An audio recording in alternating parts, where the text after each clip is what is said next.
Bismillahirrahmanirrahim. Assalamualaikum warahmatullahi wabarakatuh.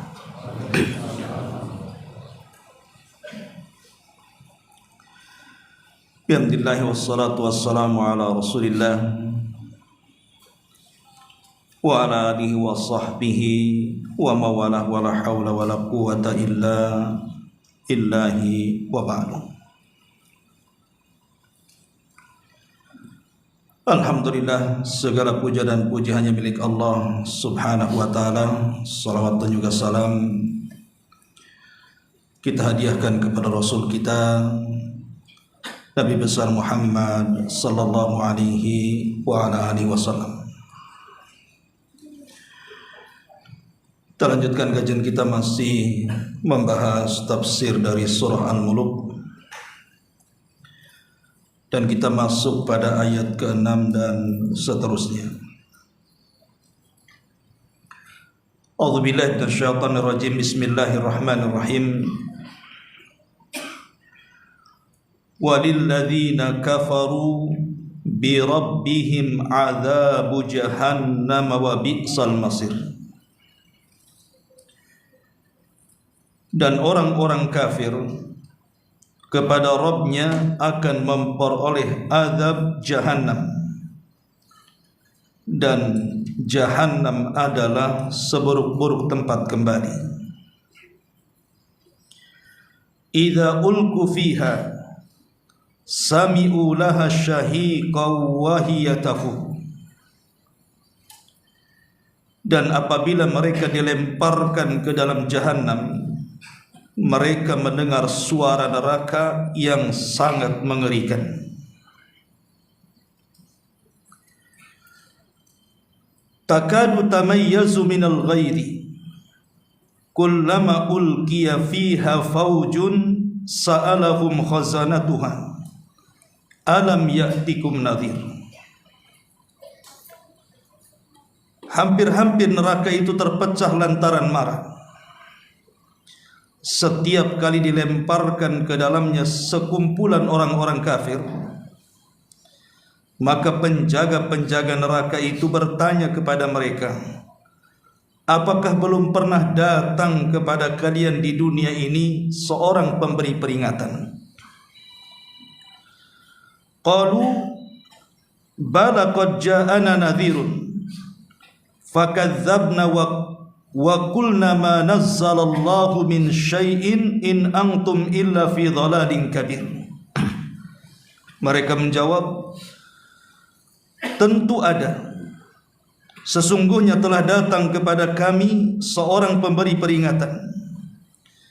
Maka kami mendustakan pemberi peringatan itu, dan kami katakan Allah tidak menurunkan satu pun, kamu tidak lain hanya di dalam kesesatan yang besar. Wa qalu law kunna nasma'u aw na'qilu ma kunna fi ashabis sa'ir.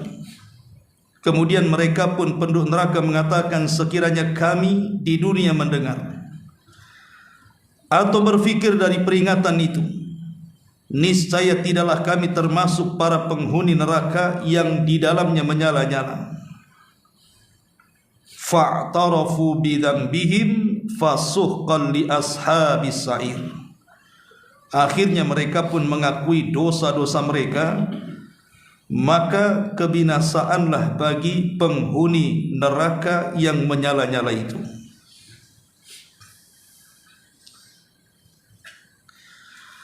Ma'asyiral muslimin wal muslimat rahimani wa rahimakumullah. Ayat sebelumnya kita bicara tentang sekelompok jin yang naik ke langit,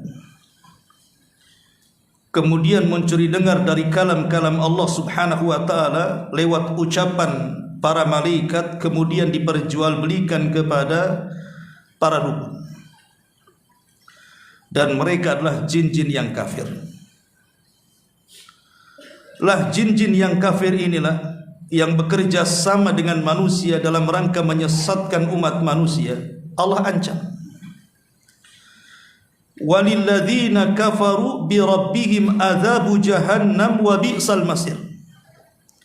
Dan orang-orang yang kafir itu dari kalangan jin, yang mereka kufur kepada Rabbnya, mereka akan memperoleh azab jahannam, dan itulah tempat seburuk-buruk tempat kembali. Walaupun konteks ayat ini bicara soal jin, maksudnya jin yang kufur, tetapi kaidah Al-Quran mengatakan al-ibaratu bi umumil lafzi la bi khususis sabab, bahwa ibrah dalam Quran itu melihat keumuman lafaz, bukan karena sebab ayat ini bicara apa. Artinya walaupun di sini konteksnya bicara tentang jin-jin yang kafir, tetapi ayat ini juga masuk kepada umat manusia yang kufur. Maka siapapun yang kufur kepada Allah Subhanahu wa taala, apakah dari kalangan jin ataupun kalangan manusia, maka Allah Subhanahu wa taala ancam dengan azab jahannam, dan jahannam adalah seburuk-buruk tempat kembali bagi mereka. Di sini Allah Subhanahu wa taala mengatakan azabu jahannam, dan jahannam adalah seburuk-buruk tempat. Apa jahannam itu? Kenapa neraka itu disebut jahannam? Para ulama tafsir mengatakan makna jahannam itu adalah tempat yang sangat dalam. Jadi jahannam itu adalah tempat yang sangat-sangat dalam. Dan itu dijelaskan dalam sebuah hadis yang dikeluarkan atau diriwayatkan dari Abu Hurairah radhiyallahu an. Ketika Nabi SAW sedang duduk-duduk bersama para sahabatnya, tiba-tiba kemudian terdengar suara gemuruh seolah-olah ada benda yang jatuh dari ketinggian. Maka Nabi SAW kemudian bertanya kepada para sahabat, "Atadruna ma hadza?" Kalian tahu suara apa ini? Suara yang mengagetkan ini, tahu apa ini? Qulna Allah wa rasuluhu alam. Kami para sahabat, kata Abu Hurairah radhiyallahu an, mengatakan Allah dan Rasulnya yang tahu. Qala, maka Rasulullah sallallahu alaihi wasallam mengatakan, hadza hajarun rumiya bihi finnar mundu sab'ina kharifan fahuwa yahwi finnari al-ana hatta intaha ila qa'riha. Kata Nabi SAW, ini adalah batu sebesar unta yang dilempar ke dalam api neraka. Sejak 70 tahun yang silam batu ini melayang, sekarang baru sampai di dasar jahannam. Jadi kalau seandainya ada orang yang melempar batu dengan kedalaman yang tidak tahu kecuali Allah Subhanahu wa taala, selama 70 tahun batu itu melayang-layang. Baru setelah 70 tahun lewat, batu itu kemudian baru sampai di dasarnya. Begitu dalamnya jahannam itu. Anda bisa bayangkan 70 tahun melempar sebuah batu sebesar unta itu, baru sampai di dasarnya, sedalam apa itu? Itulah kenapa jahannam disebut jahannam, karena neraka itu sangat dalam sekali. Bahkan dalam neraka itu ada sebuah lembah lagi, yang lembah itu sangat menyeramkan dan menakutkan, sampai jahannam sendiri ketakutan dengan lembahnya. Lembah itulah yang disebut dengan lembah wail, yang disebut dengan wailun lil mutaffifin, wailun likulli humazatil lumaza, wailun likulli afakin athim. Dan banyak ayat yang menyebutkan kalimat wail. Itulah wail, itu artinya lembah yang ada dalam jahannam. Ma'asyiral muslimin yang dimuliakan Allah Subhanahu wa taala. Dan di sini Allah Subhanahu wa taala mengatakan, walilladzina kafaru bi rabbihim adzabu jahannam, azab jahannam, neraka yang sangat dalam sekali. wa bi'sal masir. Dan neraka itu adalah tempat yang paling buruk atau seburuk-buruk tempat. Dan tidak ada yang lebih buruk tempat kembali melebihi neraka. Makanya kalau kita lihat di beberapa ayat dalam Al-Quranul Karim, Allah istilahkan, sebut saja dalam surah Ibrahim ayat 29, Allah mengatakan jahannam yaslaunaha wa bi'sal qarar. Allah mengatakan yaitu jahannam, mereka masuk ke dalamnya dan itulah seburuk-buruk kediaman. Lihat Allah membahasakan jahannam itu dengan bi'sal qarar, tempat kediaman yang paling buruk. Dan Allah Subhanahu wa taala mengatakan dalam surah Hud ayat 98 dengan sebutan wa bi'sal wirdul maurud. Wa bi'sal wirdul maurud. Neraka itu seburuk-buruk tempat yang akan didatangi manusia. Jadi terkadang Allah mengatakan bi'sal masir, tempat kembali yang sangat buruk. Terkadang Allah mengatakan bi'sal qarar, tempat kediaman yang paling buruk. Terkadang Allah mengatakan bi'sal wirdul maurud, tempat yang paling buruk yang didatangi manusia. Jadi tidak ada tempat yang lebih buruk dibandingkan neraka. Sampai-sampai ada sebuah hadis yang disahihkan oleh Syekh Nasiruddin Al-Albani rahimahullahu taala.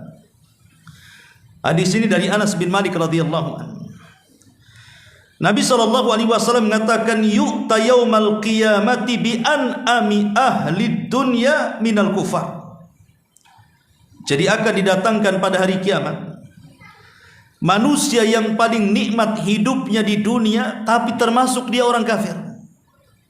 Jadi sejak brojol lahir sampai dia mati tidak pernah susah hidupnya, senang saja.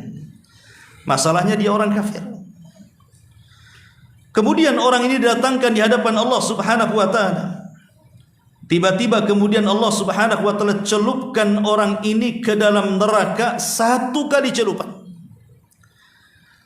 Kemudian setelah itu diangkat kembali.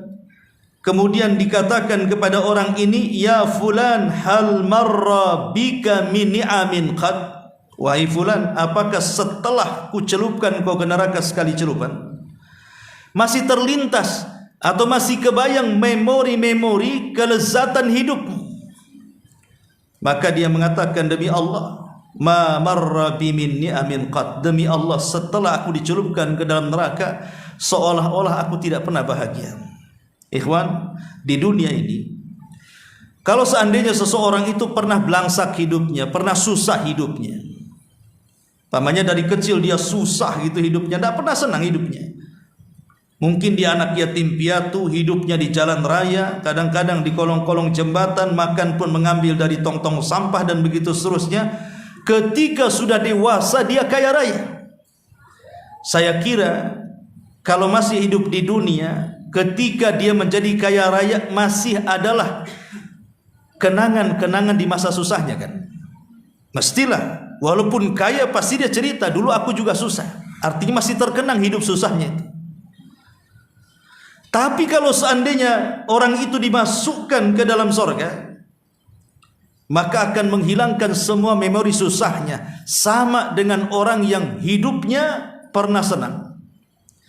Tiba-tiba kemudian dia susah hidupnya di dunia, masihlah dia cerita tentang kesenangannya.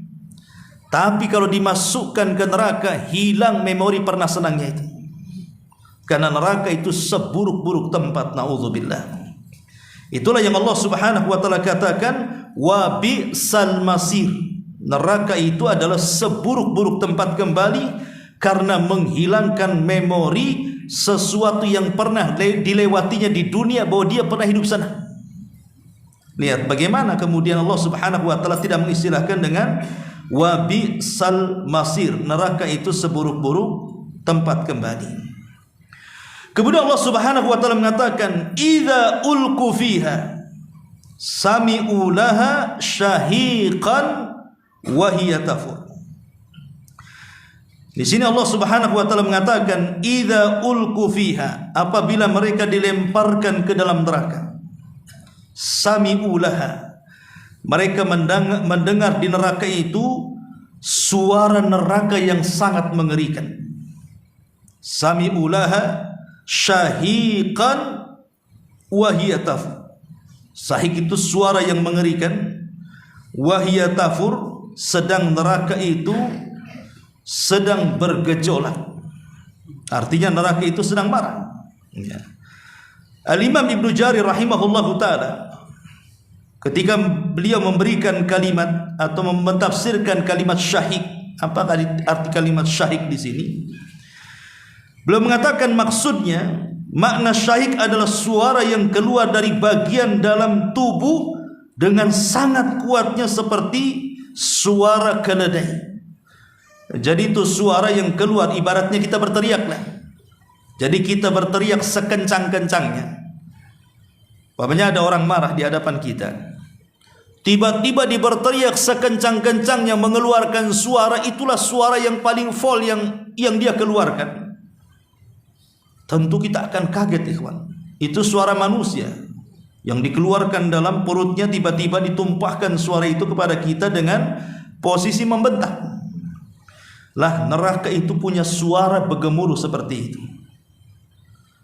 Makanya kemudian, kenapa kemudian Allah Subhanahu wa taala ketika bicara tentang penduduk neraka ketika melihat jahanam, mereka mengatakan, Rabbana absarna wa sami'na farji'na na'mal salihan inna muqinun. Dalam surah As-Sajdah Allah mengatakan, Rabbana absarna, ya Rabb, kami sudah melihat jahannam. Wa sami'na, dan kami sudah mendengar gemuruhnya. Itulah syahik namanya. Karena orang-orang kafir di dunia itu, ketika datang kepada mereka utusan dari Allah Subhanahu wa taala menjelaskan tentang kondisi alam setelah kematian, apakah berkaitan dengan alam barzah, apakah berkaitan dengan kebangkitan setelah kematian, sampai bicara tentang neraka dan sorga. Di zaman jahiliyah orang-orang kafir itu mereka mendustakan, seolah-olah Rasul itu sedang bercerita asatirul awwalin, cerita-cerita orang dulu yang tidak ada hakikatnya. Maka nanti pada hari kiamat, ketika manusia dibangkitkan di padang mahsyar, kemudian Allah Subhanahu wa taala memerintahkan para malaikat untuk menggeret jahanam, dan jahanam itu memiliki 70.000 tali, di mana satu tali digeret oleh 70.000 malaikat. Begitu besarnya jahanam itu, kemudian dihadapkan di hadapan manusia di padang mahsyar. Disitulah Allah Subhanahu wa taala memerintahkan jahanam untuk mengeluarkan gemuruhnya suaranya. Makanya orang-orang kafir ketika melihat jahanam itu mereka mengatakan, Rabbana absarna, ya Rabb, kami sudah melihat. Sekarang kalian percaya bahwa ada jahanam. Wa sami'na, kami sudah mendengar gemuruh neraka jahanam yang luar biasa, yang menakutkan itu. Tiba-tiba mereka mengatakan, farji'na na'mal salihan, ya Rabb, kembalikan kami untuk beramal saleh. Mungkin? Mustahil. Lalu kalau itu tidak mungkin dilakukan, harusnya mereka ketika di dunia itu beriman kepada Nabi SAW dan beriman kepada adanya jahanam. Maka di sini Allah Subhanahu wa taala menjelaskan bahwa orang-orang kafir itu dahulu di dunia mereka mengingkari neraka, tapi nanti di akhirat, idza ulqu fiha sami'u laha syahiqan wa hiya tafur. Apabila mereka dilempar ke dalamnya, mereka mendengar suara neraka yang mengerikan, sedang neraka itu sedang bergemuruh karena kemarahan. Kemudian Allah Subhanahu wa taala mengatakan, takadu tamayyazu minal ghaid, kullama ulqiya fiha faujun sa'alahum khazanatuha alam ya'tikum nadhir. Di sini Allah Subhanahu wa taala mengatakan hampir-hampir neraka itu terpecah. Takadu tamayyaz, hampir-hampir neraka itu terpecah. Ya. Minal ghaidi, karena kemarahannya. Marah karena melihat orang kafir. Jadi neraka itu kalau melihat orang-orang kafir itu mau menerkamnya saja. Kullama ulqiya fiha fauzun, di sini setiap kali dilemparkan ke dalamnya sekumpulan orang-orang kafir itu, Maka setiap kali orang-orang kafir dilemparkan ke dalam neraka itu, sa'alahum khazanatuha, maka para penjaga-penjaga neraka itu akan bertanya, alam ya'tikum nadhir, bukankah di dunia Allah Subhanahu wa taala telah mengutus kepada kalian sang pemberi peringatan? Jadi jangan salahkan Allah Subhanahu wa taala ketika memasukkan kalian ke dalam neraka, karena di dunia sudah diperingatkan bahwa telah diutus kepada kalian itu para nabi, para rasul, para ustaz, para kiai, kitab-kitab. Tapi kalian kemudian tidak mengikutinya. Kalau sekarang kemudian tiba-tiba Allah Subhanahu wa taala menyiksa kalian karena kalian tidak mengikuti para nabi yang diutus Allah Subhanahu wa taala, rasakan kalian dengan kepedihan neraka hari ini. Makanya ikhwatu fiddin muliakan Allah Subhanahu wa taala, penghuni neraka itu setiap hari berdoa kepada Allah Subhanahu wa taala agar mereka bisa keluar dari neraka. Sebagaimana disebutkan dalam surah Al-Mu'minun ayat 107, Rabbana akhrijna minha fa in udna fa inna zalimun. Ya Rabb kami, keluarkan kami dari neraka, kembalikan kami ke dunia, dan kami berjanji akan beramal saleh.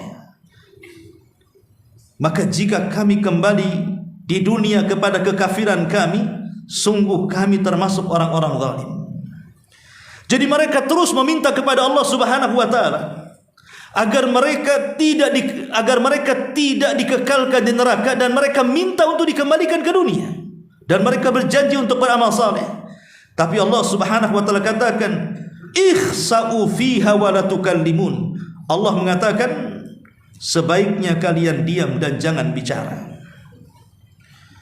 Ma'asyiral muslimin yang dimuliakan Allah Subhanahu wa taala, ketika doa-doa mereka tidak dikabulkan dan Allah Subhanahu wa taala merintahkan mereka untuk diam dan merasakan azabnya, mulailah kemudian mereka melirik pemimpin penjaga jahanam.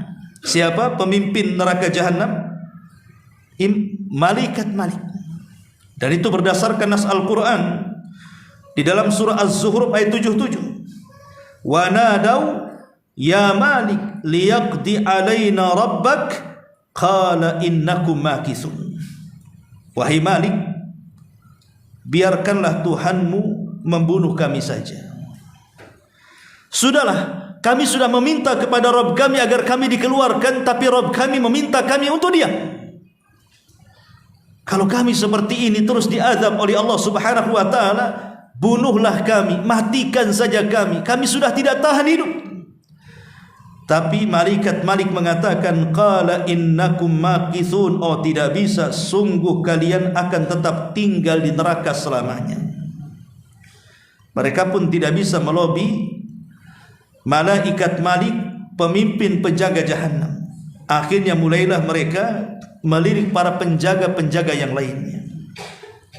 Dan itu disebutkan dalam surah Al-Mu'min ayat 49 dan 50. Wa qala alladhina fin nari li khazanati jahannam ud'u rabbakum yukhaffaf 'anna yawman minal adhab qalu alam takun ta'tikum rusulukum bil bayyinat.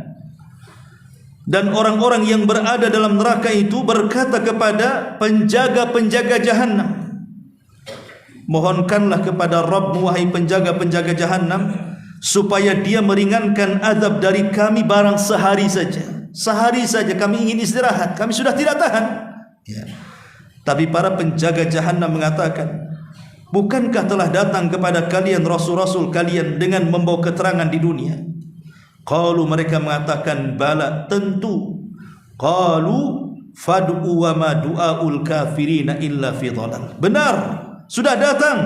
Maka penjaga jahanam mengatakan, berdoalah kalian, dan doa-doa orang-orang kafir itu sia-sia, percuma saja.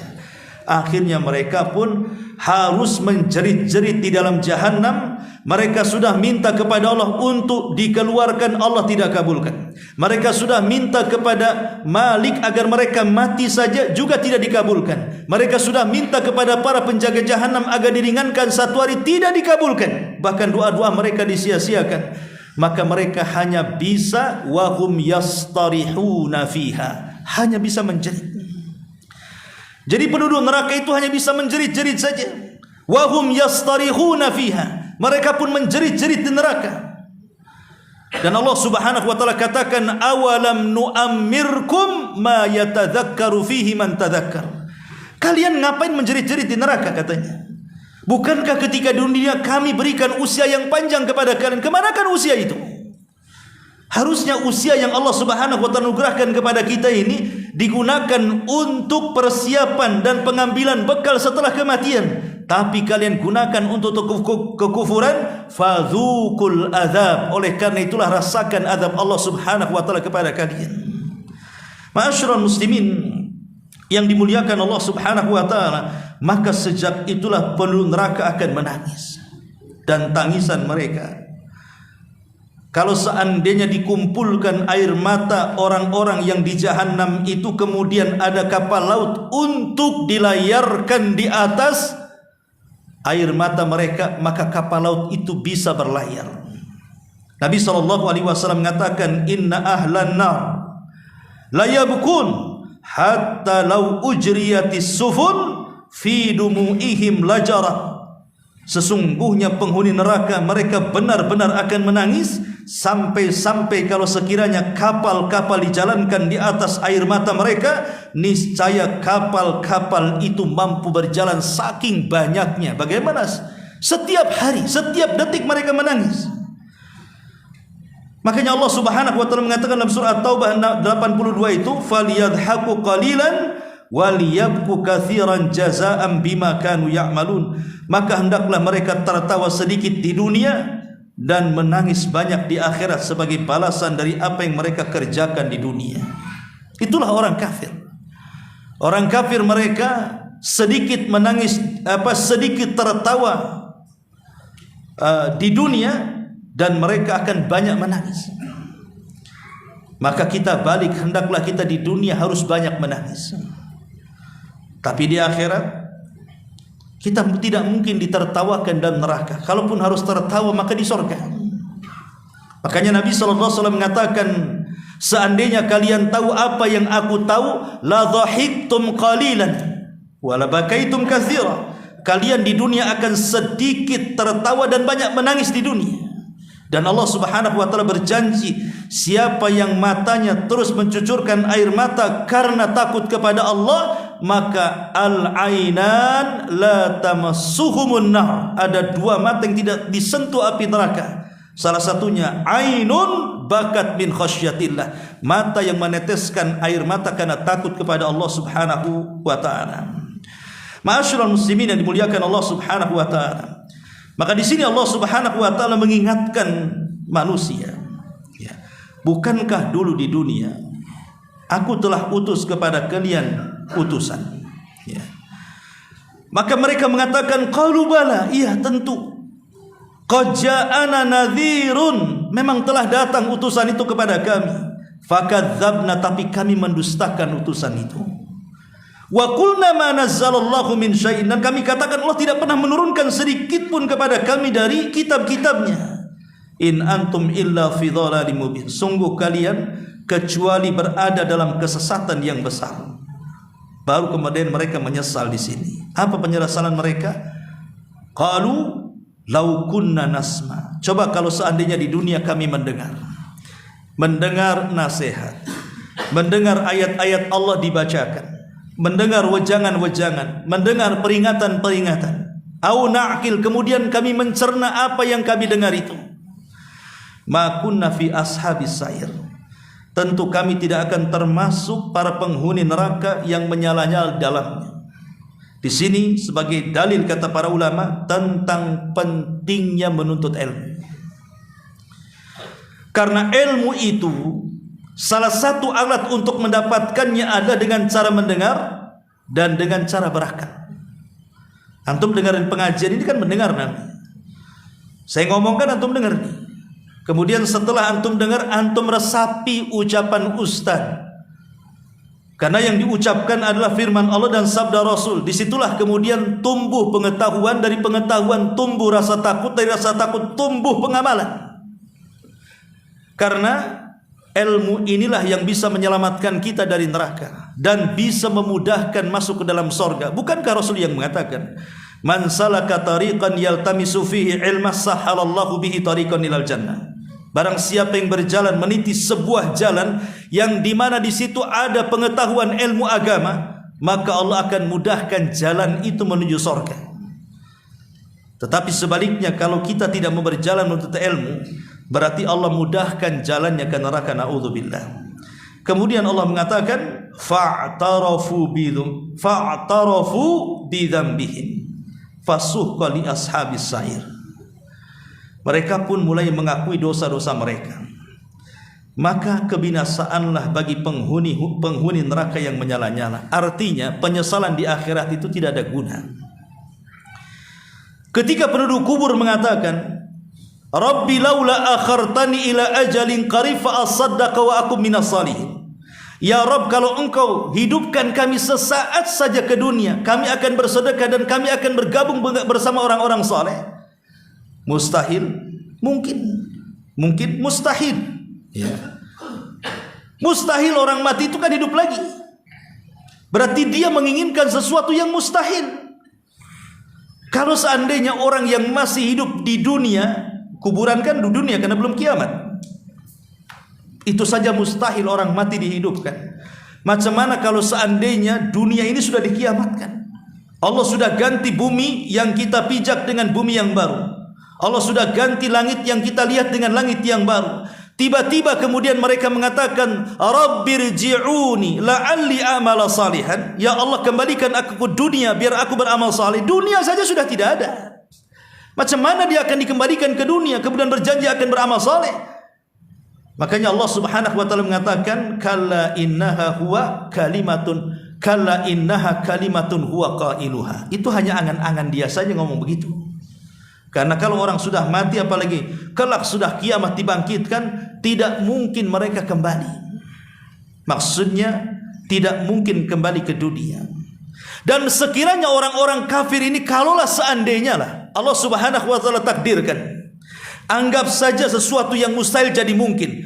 Orang-orang yang menjerit-jerit di neraka itu dari orang-orang kafir ingin hidup kembali ke dunia. Tiba-tiba Allah ciptakan lagi bumi, kemudian Allah kembalikan mereka dari neraka dan dikembalikan ke bumi.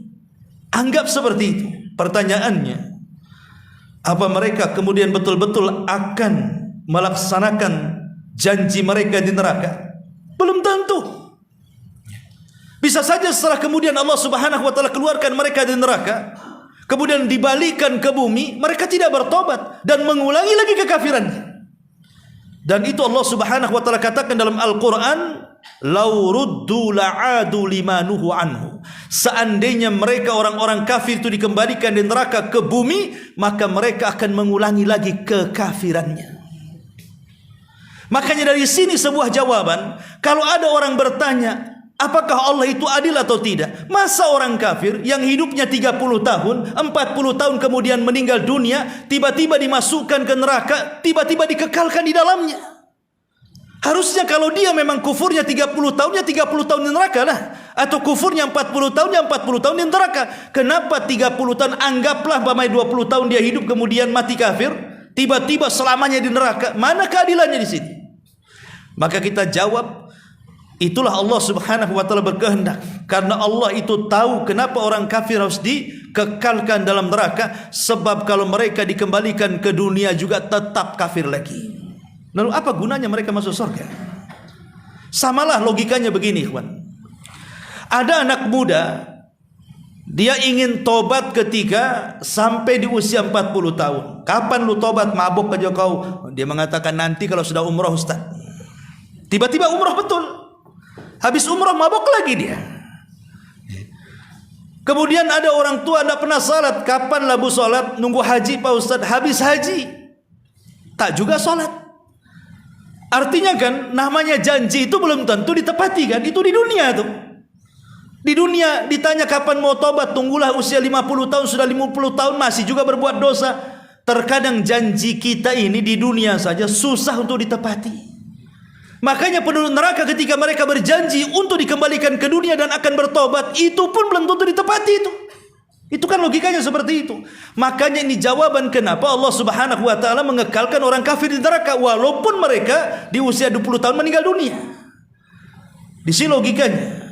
Ma'asyiral muslimin yang dimuliakan Allah Subhanahu wa taala. Lah dari uraian ini semuanya kita tahu tentang gambaran neraka. Taib, kita tambah sedikit. Ya. Apa itu neraka? Di mana neraka? Seberapa besar neraka itu? Macam mana kengeriannya? Maka seseorang kalau tahu betapa ngerinya neraka, maka mudah-mudahan dengan ini kita lebih bisa menghindar diri dari kengerian neraka. Baik, sedikit kita akan jelaskan soal neraka. Ma'asyiral muslimin yang dimuliakan Allah Subhanahu wa taala, para ulama ketika mendefinisikan apa itu neraka. Neraka adalah darun allati a'addaha Allahu lil kafirin wal mukadzibina li rusulihi wal mutamarridina ala ta'atihi wattiba'i dinihi wa tarki ma'siyatihi fayu'adzabuhum wa yuhzihim fiha.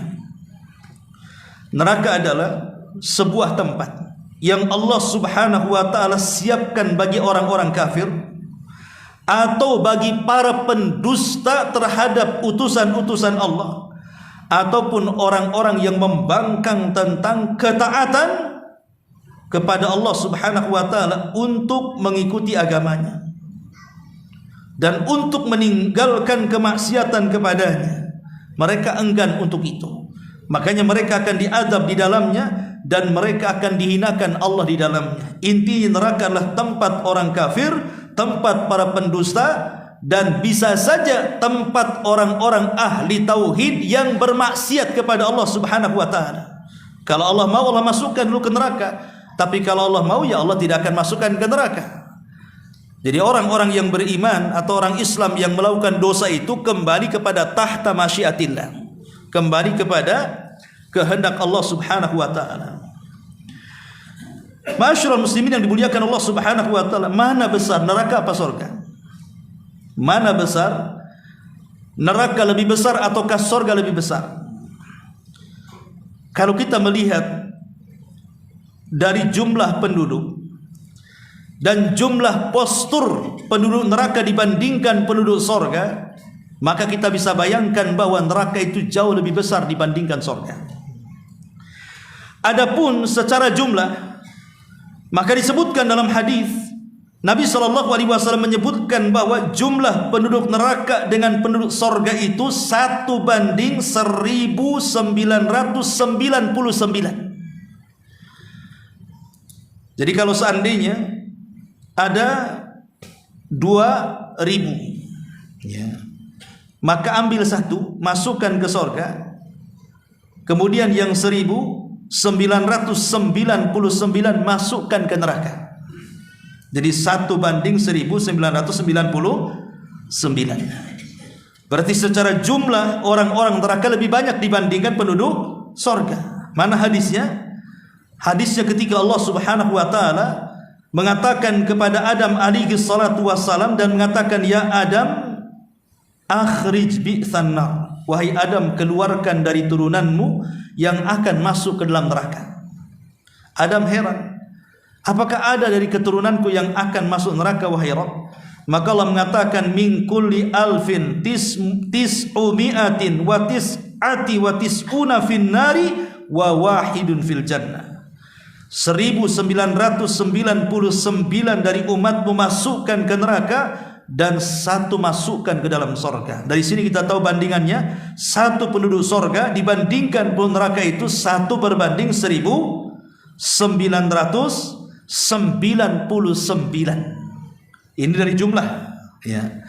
Adapun dari posturnya, postur penduduk neraka itu disebutkan dalam hadis Nabi SAW bagaimana postur mereka itu. Kata Nabi SAW bahwa bagaimana penduduk neraka itu besarnya luar biasa. Sampai-sampai Nabi SAW menyebutkan ketika menggambarkan gerhamnya. Tahu gerham? Ki gerham di sini. Ya. Itu gerhamnya penduduk neraka itu besarnya seperti Uhudin. Kajabali Uhudin, seperti gunung Uhud. Itu baru gerhamnya. Macam mana pula mulutnya? Macam mana pula kepalanya? Kan begitu. Kalau giginya saja gerhamnya seperti Uhud, macam mana mulutnya, macam mana kepalanya, macam mana badannya?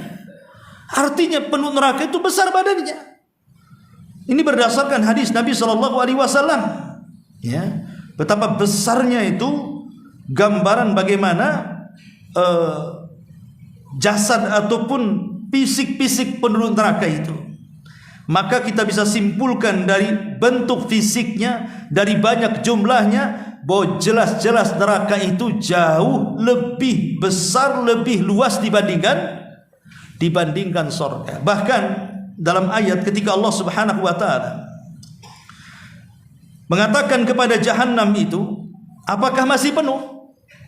Masih ada yang akan aku masukkan kepadamu wahai jahanam, kata Allah. Halim tala. Maka kemudian jahanam mengatakan, wa taqulu hal mim mazid? Apakah masih ada tambahan ya Rabb? Masukkan saja, katanya. Jahanam malah kemudian mengatakan kepada Allah Subhanahu wa taala, halim tala'ti wa taqulu hal mim mazid? Apakah masih kurang orang yang akan menghuni neraka jahanam? Jahanam mengatakan, ya Rabb, kalau masih ada masukkan saja, katanya. Begitu besarnya jahanam, coba bayangkan. Tali kekangnya saja 70.000. Digeret oleh setiap satu tali kekang itu 70.000 malaikat. Sebesar apa itu? Jadi neraka itu sangat besar sekali. Ma'asyiral muslimin yang dimuliakan Allah Azza wa Jalla. Lalu di mana letak neraka itu? Al-Imam Ibnu Utsaimin rahimahullahu taala ketika ditanya di mana letak neraka itu, maka Syekh Utsaimin mengatakan, al-jannatu fi a'la illiyin wan naru fi sijjin wasijjinu fil ardi sufla kama jaa fil hadis al-mayyitu idza ihtadara yaqulu Allah taala uktubu kitaba 'abdi fi sijjin fil ardi sufla. Kata Syekh Utsaimin rahimahullahu taala, surga itu tempatnya di tempat yang paling tinggi yang disebut dengan illiyin. Adapun neraka itu letaknya di sijjin, dan sijjin itu artinya di bumi yang paling dasar, di bumi yang paling dalam. Disitulah, kata Syekh Utsaimin, berdasarkan hadis Nabi SAW, apabila mayat itu sedang nazak dan hendak mengeluarkan ruhnya, kemudian ruhnya tercabut dari jasadnya, kemudian diangkat ke langit dan diperjumpakan dengan Allah, maka Allah mengatakan, letakkan catatan hambaku di sijjin. Karena dia orang kafir, dia tidak bisa melintasi langit pertama, kedua sampai ketujuh, dia hanya di bawah saja. Kemudian Allah mengatakan, letakkan tuh catatan hamba kafir ini di sijjin, kemudian kembalikan ruh ke dalam jasadnya. Dari sini kita tahu bahwa neraka itu letaknya di bawah, surga itu letaknya di atas. Ya. Makanya ada istilah bagi surga dan neraka itu, kata para ulama, ada istilah darajat, ada istilah darokat. Darajat itu maksudnya tangga ke atas, makin tinggi makin indah, makin tinggi makin indah, itulah surga. Jadi surga itu sifatnya ke atas, makin tinggi makin indah, makin tinggi makin indah. Tapi kalau neraka itu darokat, sifatnya ke bawah, makin bawah makin menakutkan, makin bawah makin menyeramkan, makin bawah makin buruk kondisi dan keadaan, dan begitu seterusnya. Jadi kalau surga ke atas, kalau neraka ke bawah. Makanya orang masuk surga itu perlu tenaga. Kayak antum naik gunung, naikkan lelah kan? Ya. Tapi kalau masuk neraka itu karena di bawah tinggal jegur aja tuh. Antum sudah naik di atas, ingin masuk neraka, antum tinggal jegur aja dari gunung tuh. Nah, itulah masuk neraka. Masuk surga itu sekolah.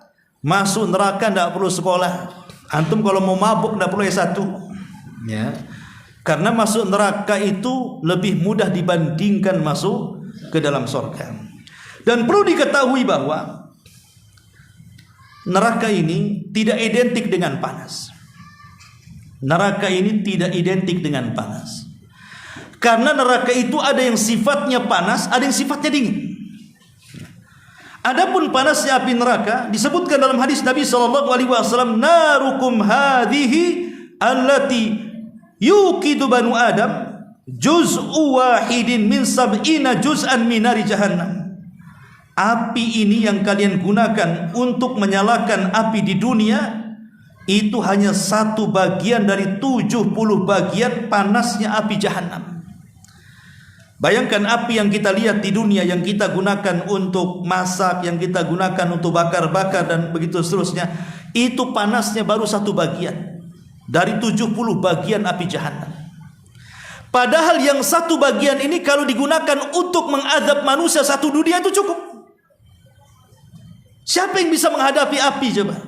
Betapa banyak ribuan orang terpanggang kemudian mati gara-gara disentuh api dunia. Ini baru satu bagian. Macam mana kalau yang 70 bagian digabungkan, panasnya seperti apa tuh? Makanya wajar kalau panasnya api neraka itu sampai ke dunia. Ketika Nabi SAW mengatakan ketika bicara tentang waktu sholat duhur, apabila matahari berada di atas kepala, apa kata Rasul? Abridu biduhri, katanya. Dinginkan waktu duhur itu. Jangan langsung sholat ketika matahari berada di atas kepala. Biarkan dia tergelincir ke barat dulu.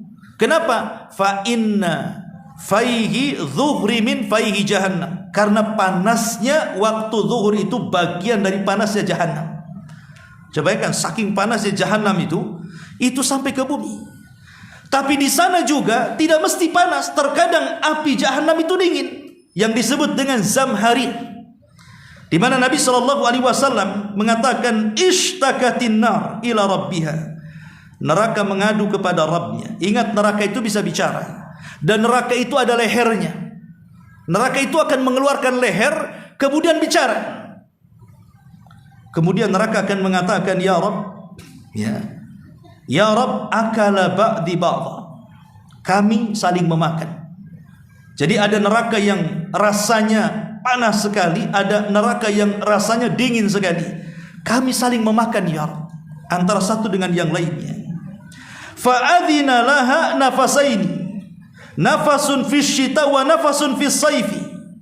Kata Nabi SAW, maka neraka mengatakan, ya Allah, berikan izin kepada kami, berikan izin kepada kami agar kami diberikan nafas masing-masing. Satu nafas di musim dingin dan satu nafas di musim panas, biar tidak saling memakan, katanya. Maka Allah Subhanahu wa taala pun memberikan dua bagian itu. Maka Nabi SAW mengatakan, fa ashaddu ma tajiduna minal harri min sumumiha wa ashaddu ma tajiduna minal barri min zamhaririha. Kata Nabi SAW, maka kalian akan menjumpai panasnya neraka itu yang sangat luar biasa dari teriknya, dan kalian akan menjumpai dinginnya yang luar biasa, yang amat sangat dingin, yang akan membunuh kalian. Ikhwatu fillah, jangan kira dingin itu tidak menyakitkan. Justru terkadang kita ini dingin, kalau dingin-dingin sekali itu, antum umpamanya hidup di daerah-daerah yang dingin kayak di Saudi, di Timur Tengah atau di Eropa itu kan. Kalau seandainya kemudian hawa dingin itu menusuk kepada tulang kita, itu kan sakit sekali, ikhwan. Jangankan gitu, antum kalau punya penyakit gusi tuh, penyakit gusi di gigi, kalau kemudian meminum yang dingin-dingin es, itu kan rasanya gimana kan? Nggak tahan kita kan? Itu padahal dingin nggak seberapa tuh. Makanya kan ada di iklan-iklan pasta gigi itu, kalau pakai pasta ini maka minum es pun tidak ada masalah. Saya pernah coba, sama juga dingin, sakit juga. Itu iklan aja rupanya tuh. Ya biasa, iklan itu kan bohong-bohongan aja kan itu. Sudah habis satu Pepsodent itu pun satu kotak tetap juga kan, namanya memang sudah sakit. Ya. Itu satu gigi itu kena dingin kayak gitu. Coba kalau antum dimasukkan 10 hari dalam kulkas, apa keluar sudah jadi es tingtongan gitu. Kan gitu ya. Udah beku kan begitu. Siapa yang tahan 10 hari di kulkas kan itu? Matilah di kulkas tuh.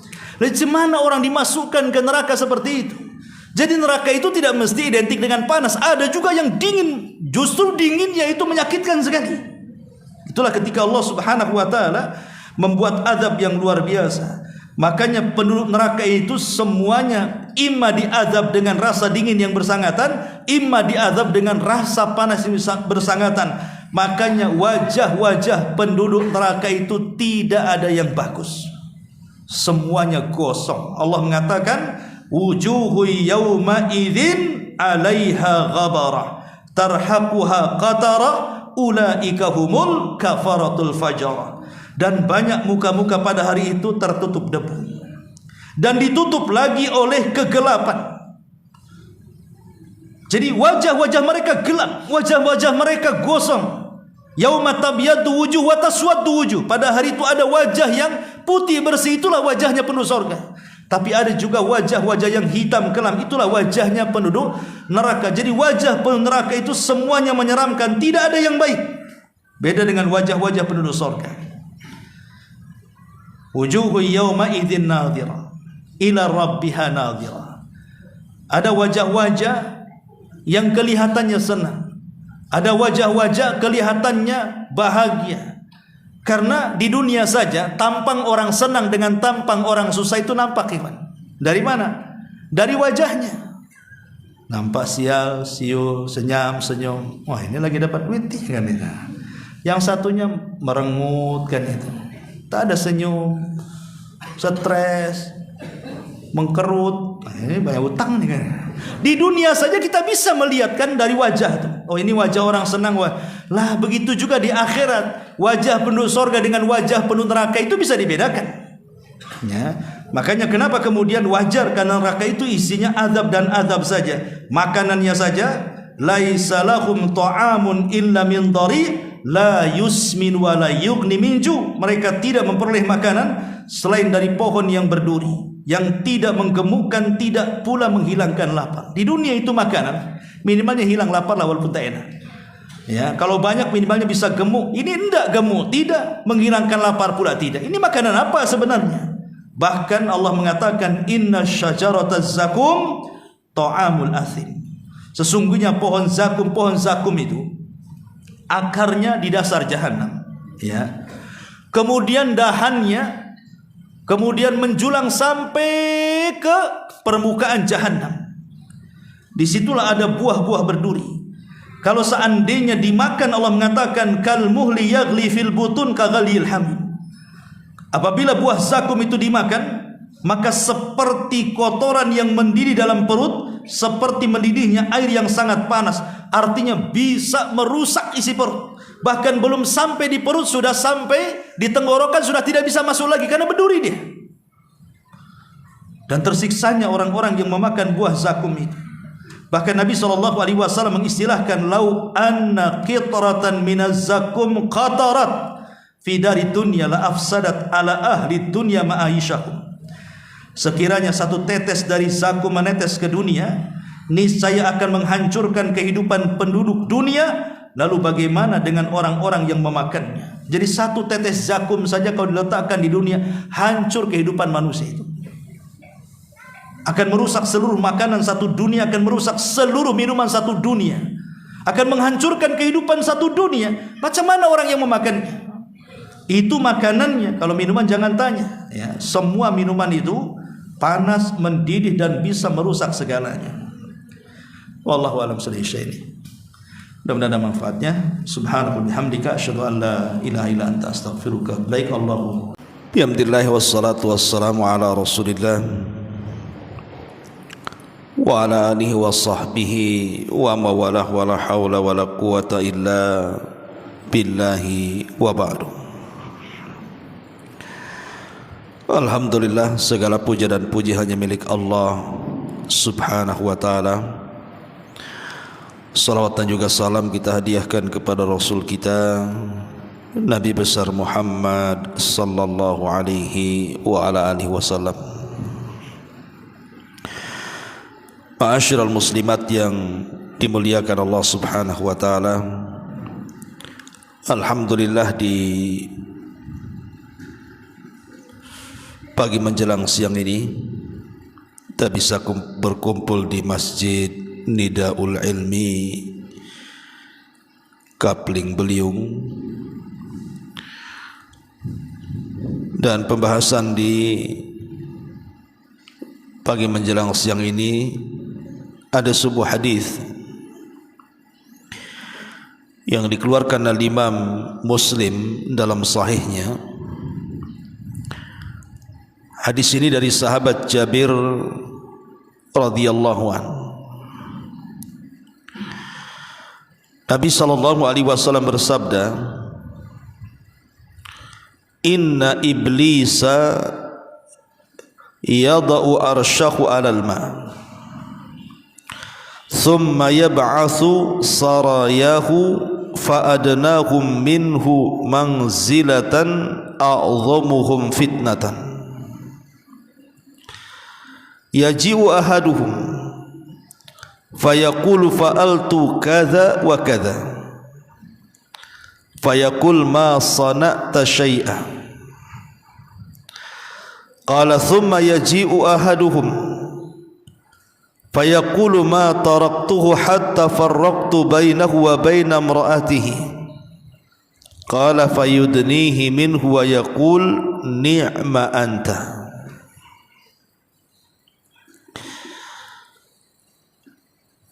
Nabi sallallahu alaihi wasallam bersabda dalam hadis Jabir di sini,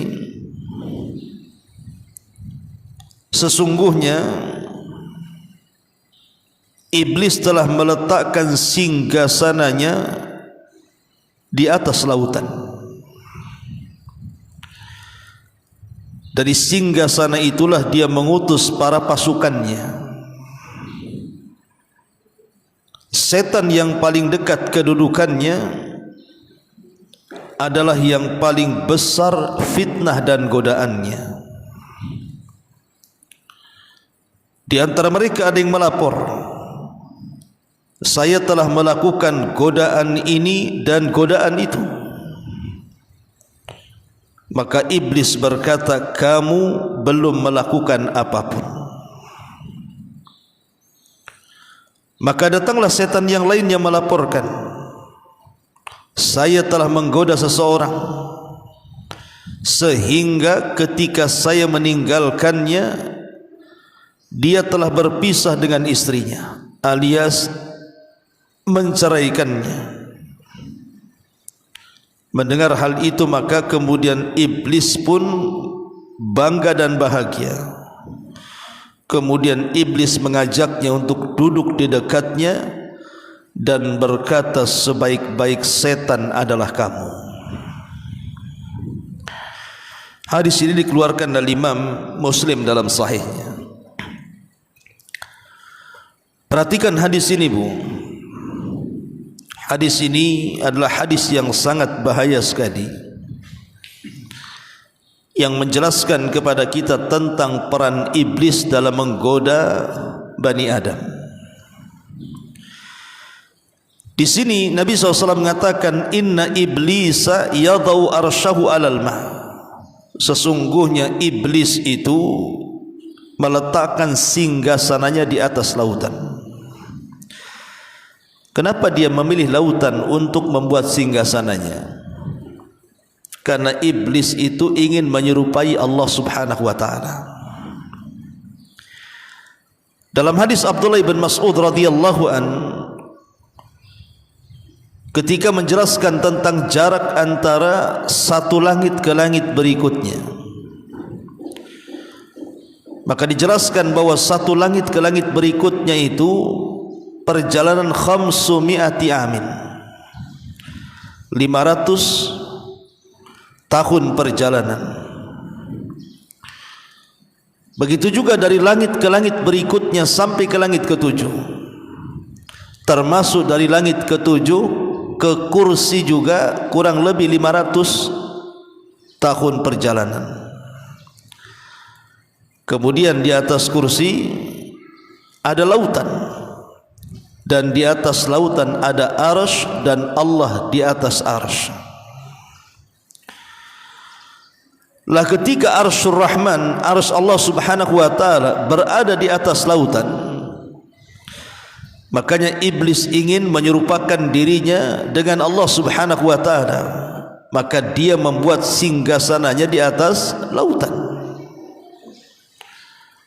persis seperti dialognya Nabi SAW dengan anak Yahudi namanya Ibnu Sayyad, yang para sahabat menyangka dia adalah Dajjal.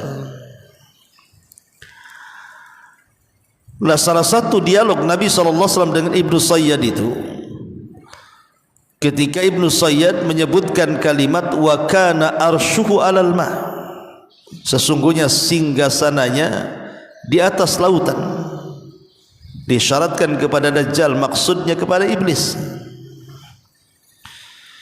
Ya, karena lautan adalah tempat yang dipilih iblis untuk membuat singgasananya.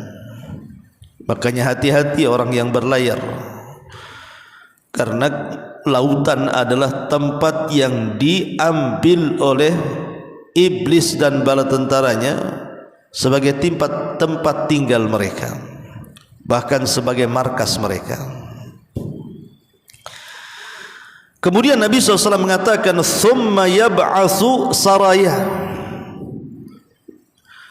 dari atas lautan atau dari atas singgasana yang di atas lautan itulah iblis mulai mengutus pasukannya. Jadi setiap hari iblis itu mengutus utusannya dari lautan ke daratan. Untuk apa? Untuk menebar was-was di tengah-tengah Bani Adam, di tengah-tengah kita. Yang terkena was-was pasukan iblis ini, akhirnya mereka pun mulai bermaksiat kepada Allah Subhanahu wa taala. Ada yang tadinya tidak ghibah jadi ghibah. Ada yang tadinya tidak dusta jadi pendusta. Ada yang tadinya tidak maksiat tiba-tiba terdorong untuk melakukan maksiat. Tiba-tiba dia mencuri, tiba-tiba dia berzina, tiba-tiba dia meninggalkan salat, dan begitu seterusnya. Jadi setiap hari iblis itu menyebar pasukannya untuk menebarkan was-was di tengah-tengah umat manusia.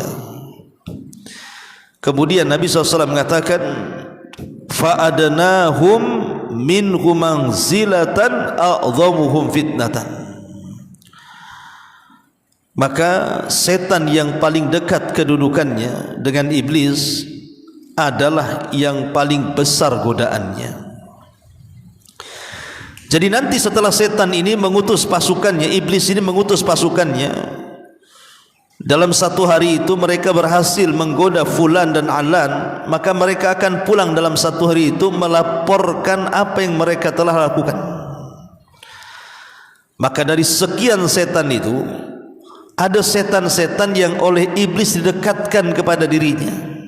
Lah kalau ada setan dari pasukan iblis yang didekatkan kepada dirinya, ketahuilah bahwa setan ini yang paling besar fitnahnya, yang paling besar godaannya.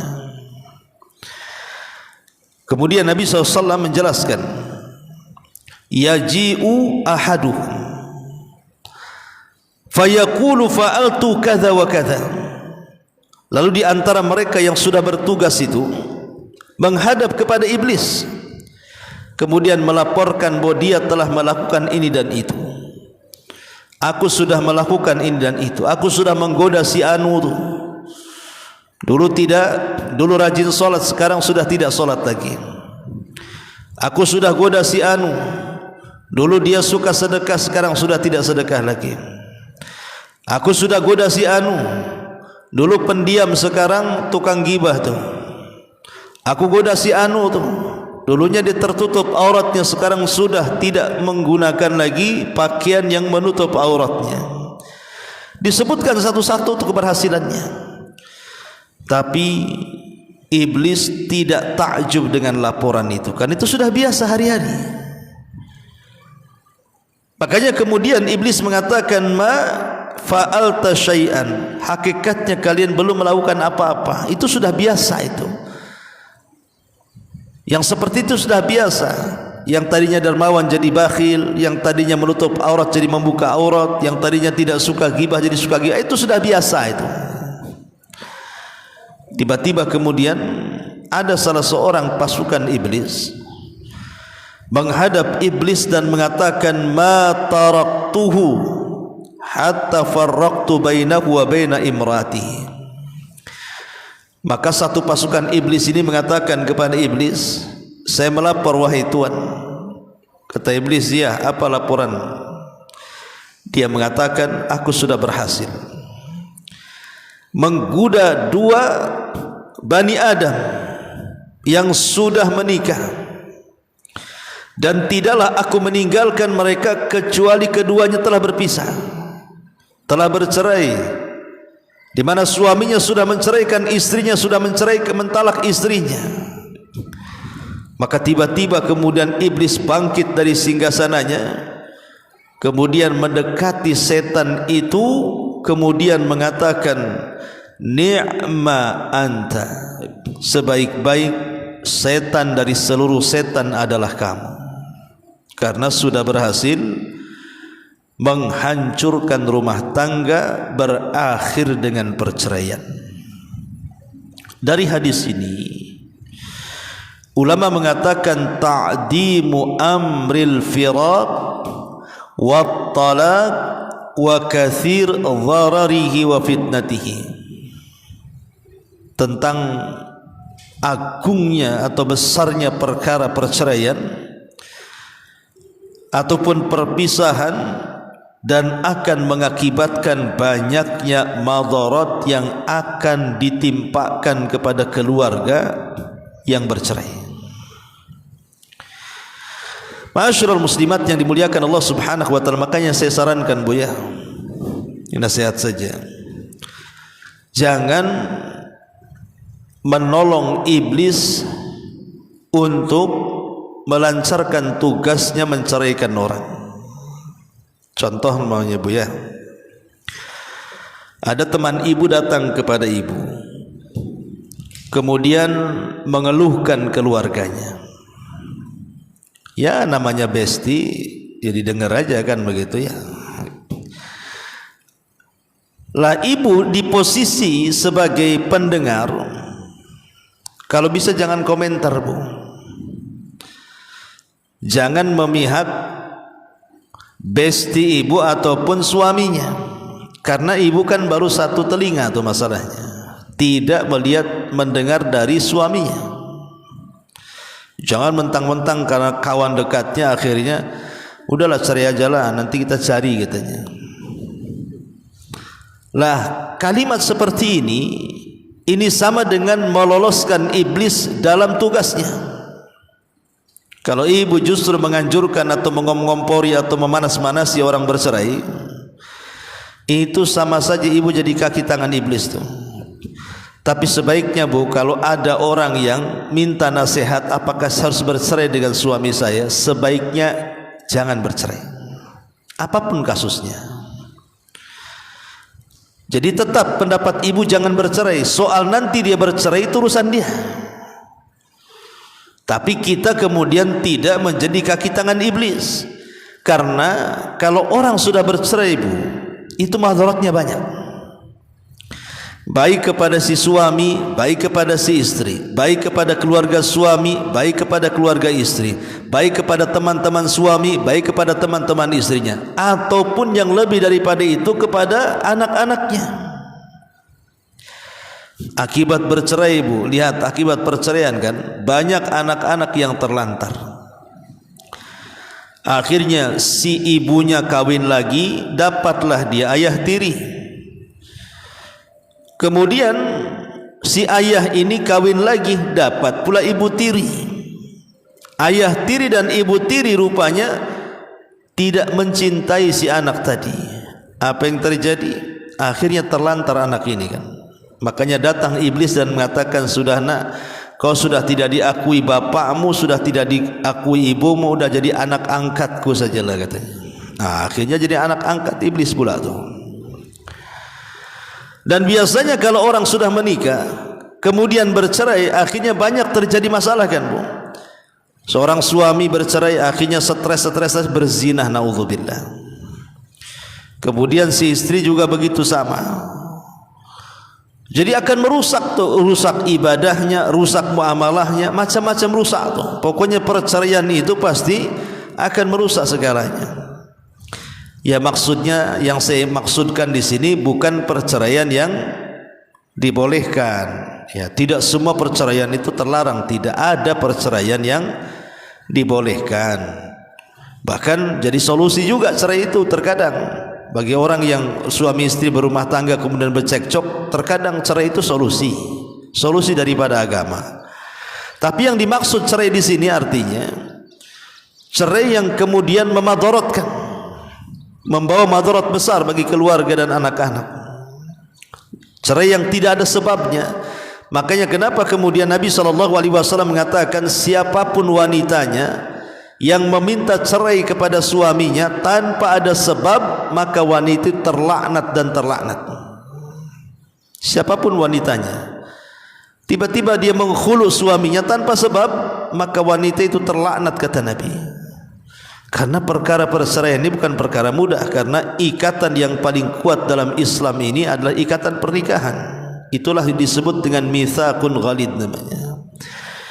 Ma'asyiral muslimat yang dimuliakan Allah Subhanahu wa taala, baik kita akan kembangkan sedikit.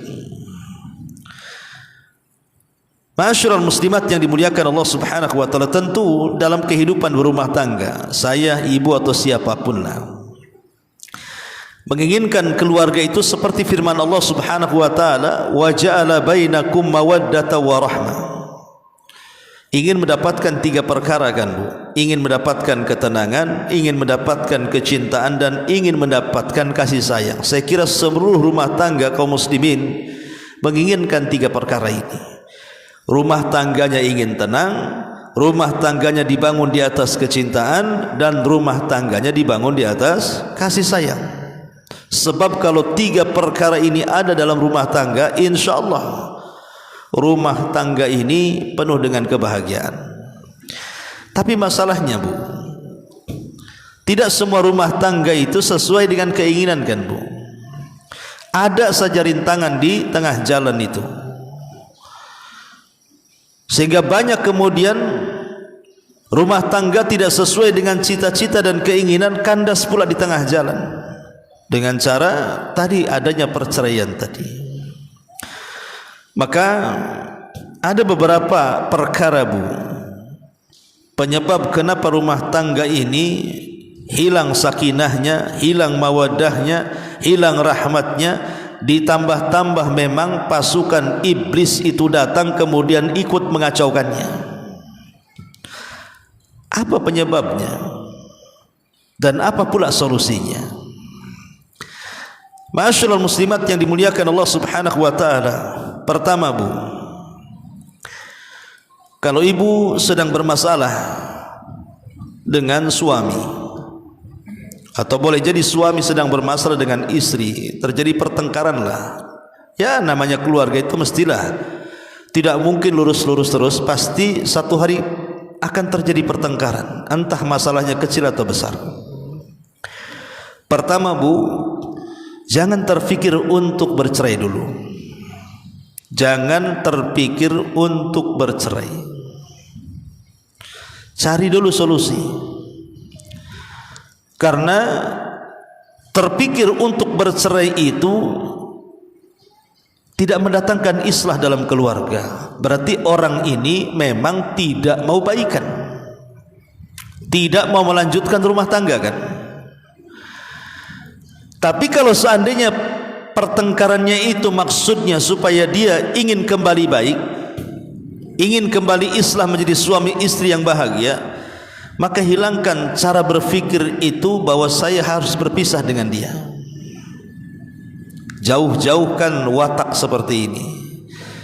Ya, namanya dalam keluarga mesti ada lah yang bertengkar, nah mungkin gak bertengkar, tetapi jauhkan cara berfikir saya ingin pisah. Karena ini bukan solusi, ini justru masalah. Ini yang pertama. Kemudian yang kedua, saat ibu sedang bermasalah ataupun sedang bertengkar dengan suami, iyyaki bil la'ni wad du'a. Hati-hati Bu, kata ulama, jauhi laknat dan doa. Yang namanya bertengkar, tapi jangan sampai kemudian lisan ini tidak terkontrol, Bu. Jangan sampai kemudian keluar kata-kata laknat atau doa-doa buruk. Enggak boleh. Ya. Ini juga penting ini karena kebiasaan seorang wanita, maaf Bu ya, biasanya kalau bertengkar kemudian sudah kalap, biasanya kata-kata perempuan ini lebih sadis, Bu ya. Dia bisa mengeluarkan macam-macam kata-kata tuh. Maka jauhi dalam pertengkaran itu kata-kata yang berbau laknat ataupun berbau doa-doa keburukan. Bertengkar, tapi jauhi laknat dan doa buruk. Kemudian yang ketiga, jangan menghubung-hubungkan dengan perkara-perkara gaib. Umpamanya ibu sedang bertengkar dengan suami, tiba-tiba ibu mengatakan, jangan-jangan aku suka kamu gara-gara kau dukuni aku ya. Kan gitu Bu ya. Kan ada orang yang suka mengait-kaitkan dengan gaib itu. Jangan-jangan dulu kau pelet aku. Dukun mana kau pakai katanya? Dukun Banyuwangi atau dukun Jawa Barat kan itu ya. Jadi ada, tidak boleh. Kalau bertengkar tuh jangan dikait-kaitkan dengan perkara-perkara gaib. Ngomong gitu kok anaknya sudah 5 tuh aneh kan ya. Rumah tangganya sudah puluhan tahun, anaknya sudah banyak, bilang pula soal pelet. Maka dalam pertengkaran jauhi, jangan kait-kaitkan dengan perkara gaib. Karena itu kan fitnah, kan jatuhnya tuduhan, tidak boleh. Ya, nuduh jadinya. Kemudian juga yang keempat, jangan keluar rumah, Bu. Ibu kalau bertengkar dengan suami, jangan keluar rumah. Karena seorang istri itu kalau sampai dia melangkahkan kaki dari rumah saat pertengkaran, ini bukan mencari solusi, Bu. Ibu mencari keributan namanya. Karena tidak boleh seorang wanita dia keluar rumah tanpa izin suaminya, walaupun dalam kondisi ibu sedang damai ataupun sedang bertengkar, tetap hukum tinggal di rumah itu ibu lakukan, kecuali kalau memang ada kekerasan di situ. Lain ceritanya KDRT, kalau tetap di rumah maka ibu akan bonyok, dipukuli atau apa kan, paksalah lari dari rumah kan. Ya, tapi kalau suami hanya ngomong saja, nggak menyakiti ibu dan begitu seterusnya, sebaiknya tinggal di rumah. Karena kodratnya perempuan, kata Allah Subhanahu wa taala, wa qarna fi buyutikun, hendaklah wanita-wanita itu diam di rumahnya. Ini yang keempat. Yang kelima, ya, iya wattihami bil kadzib. Kalau ibu sedang bertengkar, Bu, jangan membuat dusta-dusta atau karangan-karangan cerita-cerita yang tidak ada untuk membela diri. Umpamanya kan, akhirnya ibu berdusta. Aku kata si anu engkau begini-begini, padahal itu ibu karang-karang aja tuh. Aku sudah dengar kebusukanmu, keburukanmu. Si anu juga ngomong, padahal si anu nggak ngomong. Nah, kan ini jangan suka mengarang-arang. Sebab mengarang-arang cerita ini masalahnya akan melebar, Bu. Akhirnya suami bisa saja datangi si anu yang ibu sebut namanya tuh. Jadi bertengkar kemana-mana jadinya. Maka tidak boleh seseorang itu meluas ke pertengkaran dengan cara berdusta. Kemudian juga yang nomor 6, la tuwassi al masalah. Jangan meluaskan masalah, Bu. Ibu kadang-kadang masalah hanya satu, tapi yang dibicarakan semuanya. Jadi ibu kalau ada masalah dengan suami, jangan meluaskan masalah. Cukup masalah itu saja. Cukup di titik masalah yang ibu sedang bertengkar dengan suami itu masalah apa. Kadang-kadang ada seorang ibu-ibu itu kalau sudah bertengkar, dia meluaskan masalah sampai kepada tetangganya, sampai kepada keluarganya, disebut-sebut tuh. Oh, jangan-jangan keluargamu seperti itu juga katanya. Lah, keluarganya kok dibawa-bawa pula. Jadi itu penting. Kemudian yang nomor 7, jangan memasukkan ke keluarga ke dalam masalah, Bu. Jangan memasukkan keluarga ke dalam masalah. Karena ada orang yang suka memasukkan keluarga dalam masalah. Ketika ada masalah dengan suaminya, dia telepon orang tuanya, dia telepon bapaknya, dia telepon ibunya, dia telepon saudaranya, minta dukungannya, minta pasukannya. Nggak boleh, Bu, ya. Jangan memasukkan orang lain ke dalam masalah. Keluarga itu boleh masuk kalau diminta, itu pun berdasarkan kesepakatan. Nggak boleh masuk-masukkan begitu saja. Dan ini yang paling penting, Bu, jangan membuka lembaran lama. Iyyaka an taftahi bil madhi. Jangan membuka lembaran lama. Ya, saya akuilah kadang-kadang ibu ini punya MP3 di kepalanya kan. Rekaman 20 tahun, 10 tahun itu masih hafal kadang-kadang. Ya mungkin enggak tahu, mungkin apa ada catatannya gitu. Tapi biasanya kalau laki-laki, Bu, laki-laki itu jarang dia mengungkit perkara-perkara lama. Dia akan fokus kepada masalahnya saja. Tapi kalau ibu-ibu bertengkar, itu masalah 10 tahun yang silam, mulai harinya, bulannya, tanggalnya, tahunnya, detail dia bisa kemudian merunutkan kejadiannya tuh. Ibu jangan ya, kalau bertengkar jangan membuka lembaran lama. Titik masalah itu saja yang diselesaikan. Sebab kalau ini yang jadi masalah, ini pasti terjadi perceraian, Bu. Pasti terjadi perceraian. Ya. Maka jangan membantu iblis untuk supaya terjadi perceraian di antara sepasang suami istri. Kemudian juga al-ghiratu zaidah, cemburu yang berlebihan. Cemburu itu boleh dalam Islam, bahkan itu tanda cinta kan. Orang kalau tidak cemburu berarti tak cinta dia.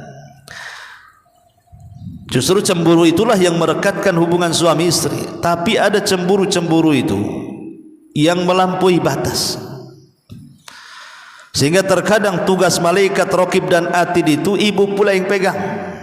Ini suami baru pergi nih. Di mana, Bang? Sama siapa? Lagi ngapa di situ? Jam berapa balik? Ya. Awas kalau tak balik. Ini sudah jam sekian, Bang. Nah, terus akhirnya kemudian gimana suami loh kalau keluar dipantau seperti ini, kayak dibuat anak-anak. Oh, lama-lama ya suami juga stres kan, Bu. Dia bukan robot kan gitu. Maka terkadang cemburu zaidah tambahan ini bukannya menunjukkan rasa sayang, Bu, rasa cinta seorang wanita kepada suami, justru ini membuka pintu talak. Ya. Maka serahkanlah kepada Allah Subhanahu wa taala. Pokoknya serahkan, doakan suami di luar sana tidak ada masalah, serahkan. Ya. Kemudian juga jauh khianat, Bu. Jauhi berkhianat. Karena suami itu tidak suka. Saya sekarang menjelaskan ibu aja ya, nasihatkan ke ibu. Saya depan saya tidak ada suami, makanya saya fokus ke ibu-ibu aja. Jadi hindari al-khianat. Contoh umpamanya, insya Allah kalau ibu sudah ngaji, sudah hijrah, insya Allah lah, mudah-mudahan Allah lindungi kan.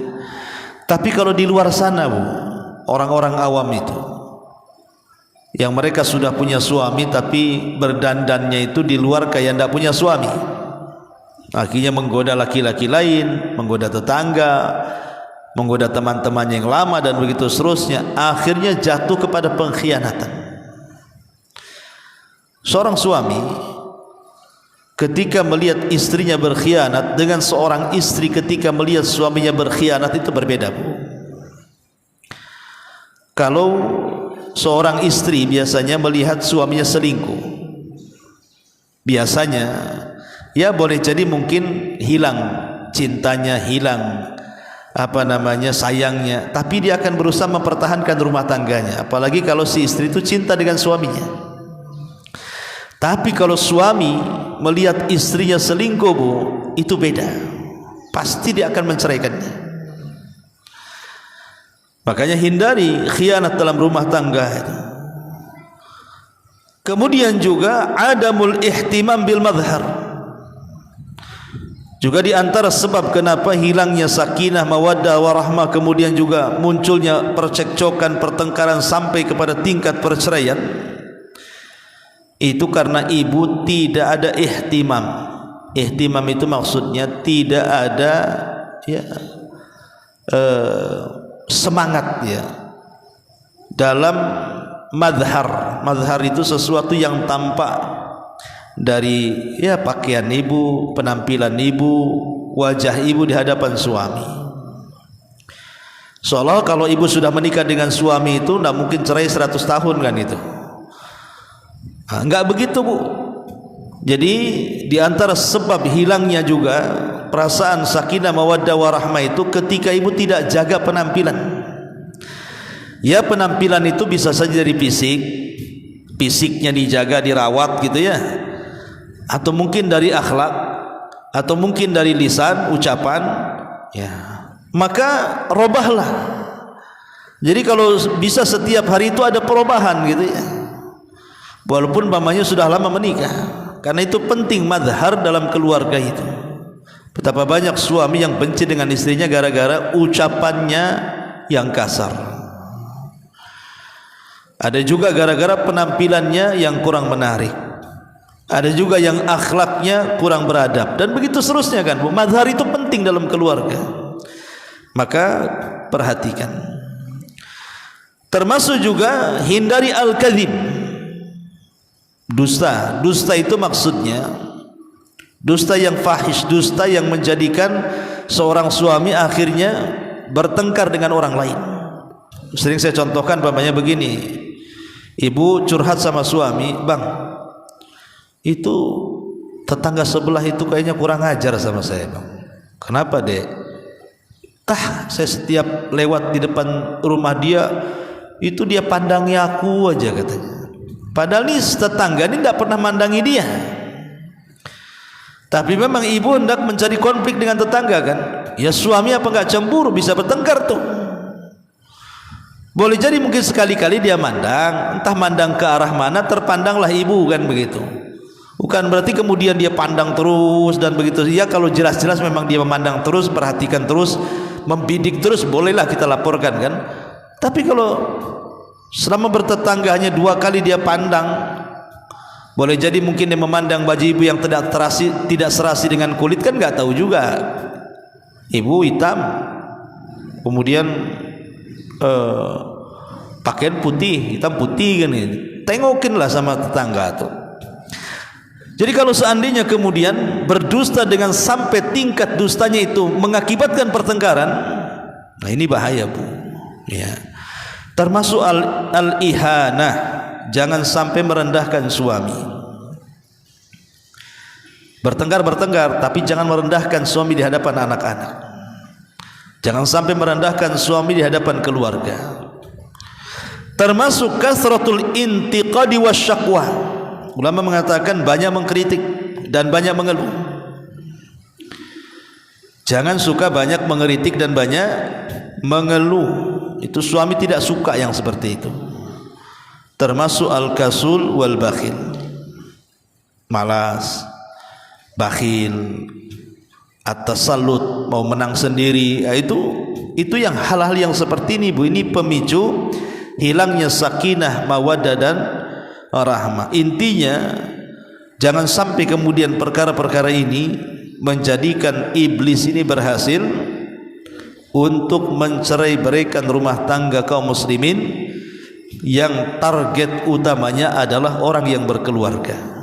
Karena iblis itu sangat senang dan cinta apabila di antara keluarga kaum muslimin ada yang bercerai-berai.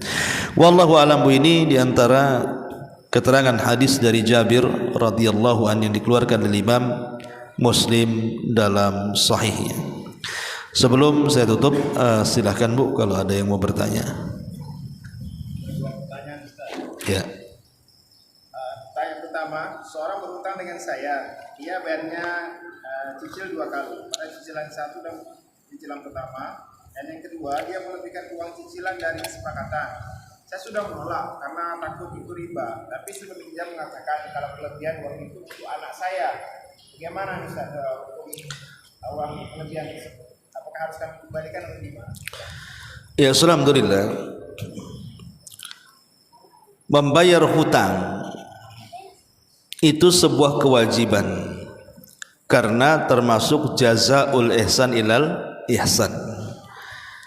Kalau orang berbuat baik kepada kita, maka hendaklah kita berbuat baik kembali kepada orang yang telah berbuat baik kepada kita. Orang itu sudah berbuat baik kepada kita, meminjamkan uangnya, maka apabila sudah sampai temponya, balikan. Jangan membalas kebaikan dengan keburukan. Nah, salah satunya juga kalau mau melebihkan dari bayaran itu jauh lebih baik lagi. Jadi ibu utang sama saya 100, kata saya bayar bulan depan bu ya. Kemudian ibu melebihkan 110, maka itu sebuah kebaikan. Melebihkan bayaran hutang sebuah kebaikan, karena itu bentuk balas budi namanya. Yang jadi riba itu kalau pihak peminjam memang terkenal rentenir atau suka membungakan uang, ngomong atau tidak ngomong, bicara atau tidak bicara, memang dikenal kalau minjam sama dia 100 harus balikan 110. Lah kalau itu yang terjadi, maka tidak boleh, itu sudah masuk pada riba. Tapi kalau ibu meminjam kepada orang yang tidak dikenal dia suka membungakan uang, meribakan uang, maka sebagai budi baik kita, maka kita lebihkan. Ya, dan ibu terima saja kalau saya lebihkan, itu hadiah karena sudah berbuat baik kepada orang itu, namanya busyrul ajil namanya. Itu kabar gembira yang didahulukan di dunia. Karena ada orang yang melebihkan dari hutang yang kita hutangi, padahal niat saya ngutangi itu ingin dapat pahala, rupanya bukan hanya dapat pahala tapi juga dapat kelebihan dari pembayaran tadi. Tidak ada masalah, tidak usah dibalikan. Ya, wallahu a'lam. Ya. Buang angin setelah salam pertama, sebelum salam kedua, apakah sholatnya sah atau harus diulang? Ya, alhamdulillah, hukum dalam salat, salam itu bagian daripada rukun. Salam itu bagian daripada rukun. Apakah kemudian kedua-dua salam, maksudnya salam assalamualaikum, assalamualaikum, ataukah salam ke kanan saja? Ada yang mengatakan bahwa yang rukun itu adalah salam ke kanan saja, ke kiri itu sunnah. Ke kiri itu sunnah. Artinya kalau seandainya seseorang sudah salam ke kanan, tiba-tiba mengeluarkan angin dan dia belum salam ke kiri, dianggap sah, karena sunnah kan begitu ya. Lain kalau dia rukun, ya. Itu sebagian para ulama mandang seperti itu. Ada yang mengatakan dua-duanya rukun. Kalau dua-duanya rukun berarti kalau kentut belum salam, ya batal sholatnya. Tapi wallahu alam, ya, bahwa salam yang rukun itu adalah salam ke kanan. Jadi kalau seandainya orang sudah salam ke kanan, assalamualaikum warahmatullahi gitu ya, maka itu sudah sempurna salatnya. Karena ke kiri ini hukumnya sunnah saja. Wallahu a'lam. Ya, sampai di sini. Subhanakal bihamdika, asyhadu an la ilaha illa anta astaghfiruka wa atubu ilaik. Allahu taala alam. Assalamualaikum warahmatullahi wabarakatuh.